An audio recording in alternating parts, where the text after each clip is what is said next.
अस्सलाम वालेकुम नाज़रीन, आप देखते हैं हम अपने मुआशरे की बेटियों के जो भी मसाइल होते हैं वो आपकी खिदमत में पेश करते हैं। दफ्तर आई और इनकी आवाज़ को हम आप तक पहुंचा रहे हैं अपना एक इखलाकी फ़रीज़ा समझ के। तो आइए इस बहन के तमाम तर जो मामलात हैं इनसे जानने की कोशिश करते हैं। अस्सलाम वालेकुम।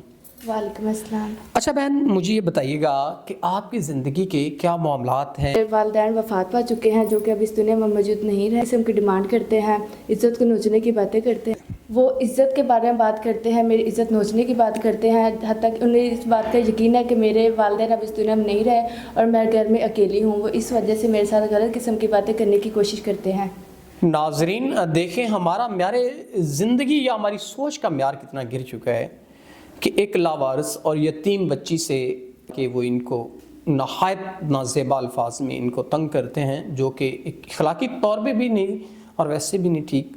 तो बहन, अब ऐसे मुश्किलात में आप क्या फ़ैसला करना चाहती हैं, ये थोड़ा सा बताइएगा हमारे नाज़रीन। मैं ये फ़ैसला करना चाहती हूँ कि इस माशरे में और इन हालात में जो कि मैं अभी घर में अकेली नहीं रह सकती और मैं एक बाइज़्ज़त और बापर्दा औरत हूँ, और मैं ये चाहती हूँ कि जो इस्लाम के शख्स जो मुझे नेक इज़्ज़त से मेरे साथ निकाह करे और मुझे इज़्ज़त के साथ अपने घर में रखे, तो मैं उसके साथ निकाह करने के लिए। ये काफ़ी परेशान हालत में तमाम तर बहनें वजात कर दी कैसे और क्यों कर ये मीडिया पे आई और कहाँ से चल के ये हमारे पास आई। इनके जो भी मामलात हैं आपकी खिदमत में इन्होंने पेश कर दिए।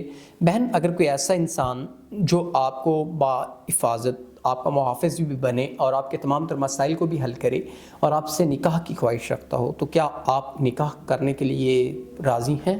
जी बिल्कुल, मैं तैयार हूँ। जो शख्स मुझे इज़्ज़त के साथ ले जाए, इज़्ज़त के साथ रखे और मुझे आगे भी इज़्ज़त दे, तो मैं उसके लिए तैयार हूँ और इस्लाम कबूल करने वाला शख्स हूँ। मीन के इस्लाम के मुताबिक ज़िंदगी गुजारने वाला शख्स हो। नाज़रीन, अगर कोई ऐसा करना चाहता है तो पाक घराने से इनका ताल्लुक़ है, तो उम्मीद करते हैं कोई नेक इंसान ही इनके साथ निकाह करके इनके तमाम तर मसाइल को हल करेगा और इनको अपना हम सफ़र बनाएगा। इसी के साथ अपने मेज़बान नवाब अहमद को दें इजाज़त। खुदा हाफिज़।